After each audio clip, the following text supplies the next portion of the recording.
Hello, everyone. You are tuning into Podcasts with Ali and Aiza, the podcast dedicated to making your English learning journey feel less like a classroom and more like a relaxed chat with friends. I'm Ali, and I'm ready to dive into a topic that is crucial for everyday life.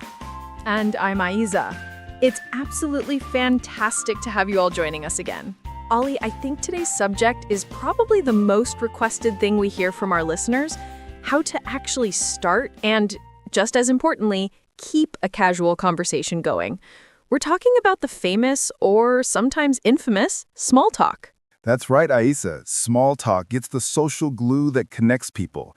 It's those brief, friendly exchanges you have when you run into a neighbor, start a new class, or wait for a bus. But so many learners tell us they freeze up when they have to do it. They suddenly feel tongue-tied, which is a great phrase, by the way, meaning you can't speak because you're nervous. It's true. People often think small talk has to be about important things, but it's the opposite. It's meant to be light, easy, and, let's be honest, often a little bit superficial. We use it to test the waters, to see if we share any common ground with the other person before diving into a deep conversation.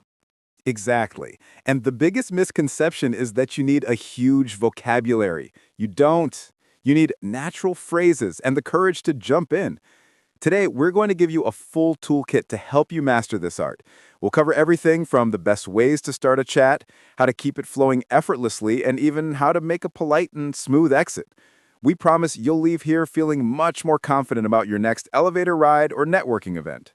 So get comfortable, maybe grab a cup of tea or coffee, and let's start learning how to chat like a native. All right, Aiza, let's tackle the biggest hurdle first, the opener. That moment when you have to say the first thing. We call these the icebreakers. They are the phrases designed to, well, break that awkward silence and get the ball rolling. The key to a good icebreaker is to keep it simple and relatable to the immediate situation. Don't start talking about politics or heavy personal issues. The most common and safest topics revolve around the immediate environment or shared experiences. Number one, of course, is the weather. It's tried, tested, and works everywhere. But instead of saying, nice weather, try to add a little flair. For example, if it's pouring rain, you could say, this weather is absolutely bonkers, isn't it? I wasn't expecting this downpour. The word bonkers there is a fun, informal way to say crazy or ridiculous. Or if you're experiencing a heat wave, try this. I feel like I'm completely melting today. Are you managing to stay cool? This shows a little vulnerability, which often makes people more comfortable. It invites a reciprocal, friendly response like, tell me about it. I'm counting down the minutes until I can get home and jump in the shower. Notice, listeners, that we are not just making a statement. We're also asking a question that's vital. A statement like, it's hot, just stops the conversation. A question like, are you managing to stay cool, throws the conversational ball to the other person, inviting them to talk. Next up, let's talk about compliments, but specifically situation-based compliments. Complimenting someone's appearance can sometimes be a little too personal for small talk. Instead, compliment something they are doing or using. Great point. For instance, if someone is reading a book, you could say, oh, that book looks really interesting. I've been meaning to read that one. Is it any good so far? Or if you're at a work event, I love your notebook. That's a really unique design. Where did you find it? These are easy ways to show genuine interest without being intrusive. And a really nice, natural response to a compliment is a quick thank you, I appreciate that, followed by a question to keep it going. So if I compliment your notebook, you might say, oh, thanks. I actually got it on vacation last year. Do you travel much? See? The conversation is already moving beyond the notebook itself. This technique of using your immediate surroundings as a springboard for conversation is incredibly useful. If you're at a museum, you could comment on a specific piece of art. I'm totally mesmerized by this painting. What do you think the artist was trying to communicate? If you're at a cafe, I'm having a hard time choosing between the latte and the cappuccino. Which one do you usually go for here? When you use a shared experience like waiting in a long line, you can be a little humorous or slightly exaggerated. You could groan lightly and say, wow, this line is absolutely crawling. I hope we all survive this wait. The word crawling means moving extremely slowly, like an insect. It's a very descriptive and natural word to use here. The most important thing for our listeners to focus on here is pronunciation and tone. Small talk is delivered with a light, friendly, and often slightly upward-moving tone, which conveys warmth and openness. If you mumble or use a flat tone, you're less likely to get a positive response. Try to project your voice and smile a little, even when just asking about the weather. Let's recap these essential openers before we move on.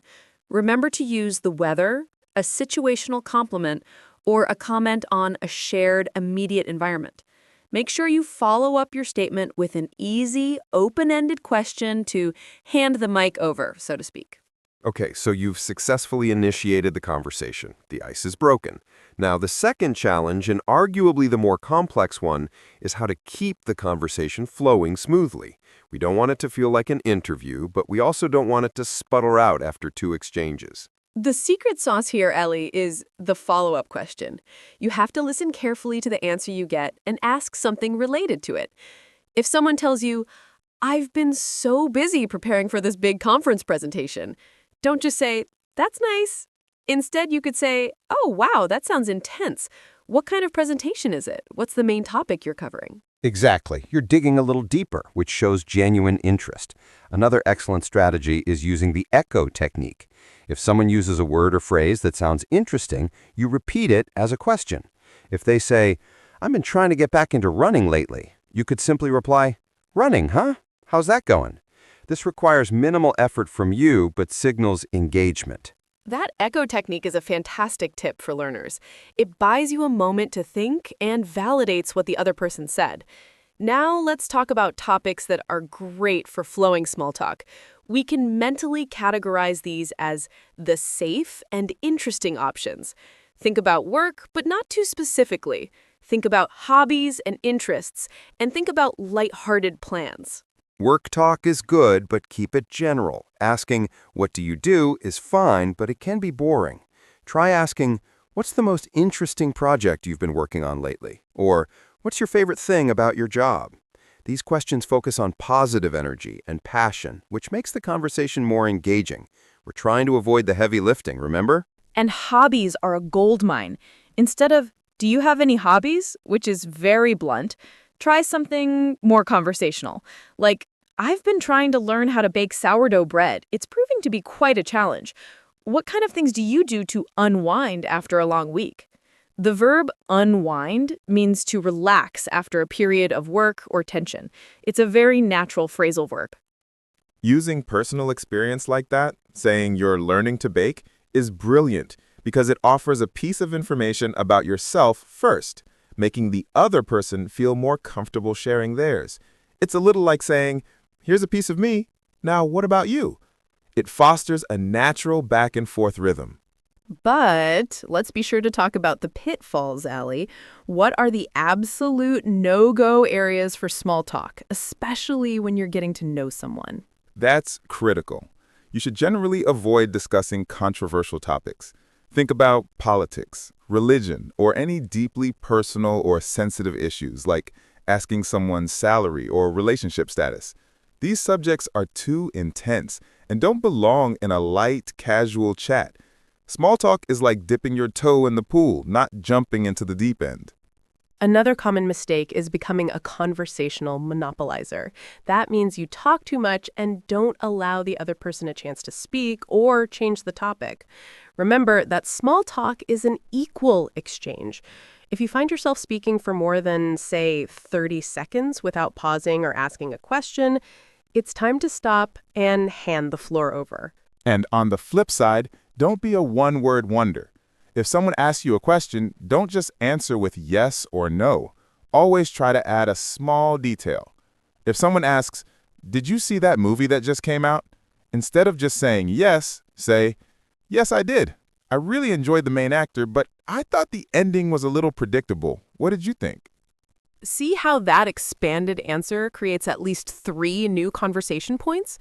Predictable ending, the main actor, or the other person's opinion. That's how you keep the thread alive. Another useful, natural phrase when you need a moment to think is, That's a good question. Let me think about that for a second. It's polite and completely natural. Let's talk about the sound of English here, Aiza. When you're mid-conversation, using contractions makes you sound much more natural. Instead of I am not sure, say I'm not sure. Instead of we would like to, say we'd like to. These contractions are the lifeblood of spoken English and greatly improve the smooth flow of your small talk. It just sounds less stilted and formal. Absolutely. And when you are answering a question, try to use an up-talk inflection occasionally to signal that you are not finished or that you are looking for a response. For example, I went hiking this weekend. It was really beautiful. The rising tone on beautiful invites the other person to chime in.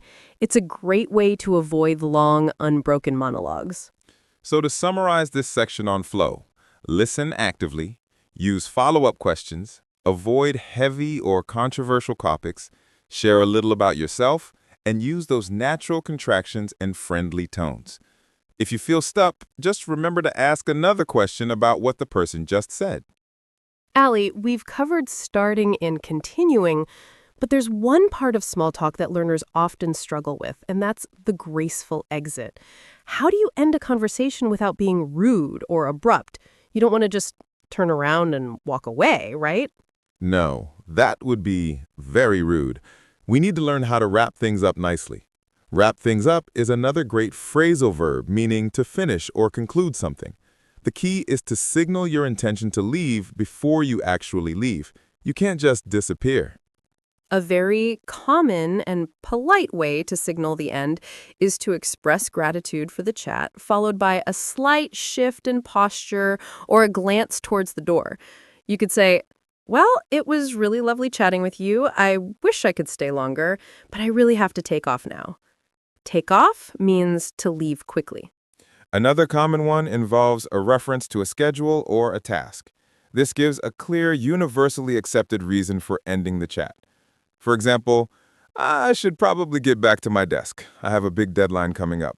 But hey, it was great meeting you. Or if you genuinely want to connect again, you can use a promise of a future interaction, a phrase like, let's catch up later. You might say, oh, look at the time. I didn't realize it was so late. I'm going to grab another drink, but let's definitely catch up later on this evening. This leaves the door open without a firm commitment. When you use a phrase like, I've got to go, make sure you soften it with a compliment or a kind closing remark. Never just say, I've got to go. Instead, thank you for the fantastic conversation about your travels. I've really enjoyed it. Unfortunately, I have to run and meet a friend. Have a wonderful rest of your day. The sincerity in the closing remark is important. The emphasis should be on the positive experience you had, not just your need to escape. Try to use phrases like, it was a pleasure meeting you. I enjoyed hearing about a specific topic they mentioned, like their hike or trip. Thanks for the advice on the best coffee shop in the area. The physical cues are also important here. As you say your final goodbyes, offer a handshake or simply give a friendly nod. This completes the social interaction ritual. Remember, a successful small talk exchange is one where both people walk away feeling positive and respected, and the polite exit is the final stamp on that positive feeling. Okay, Ali, it's time for our interactive section. We've given our listeners a lot of great phrases, but now it's time to practice the rhythm and intonation.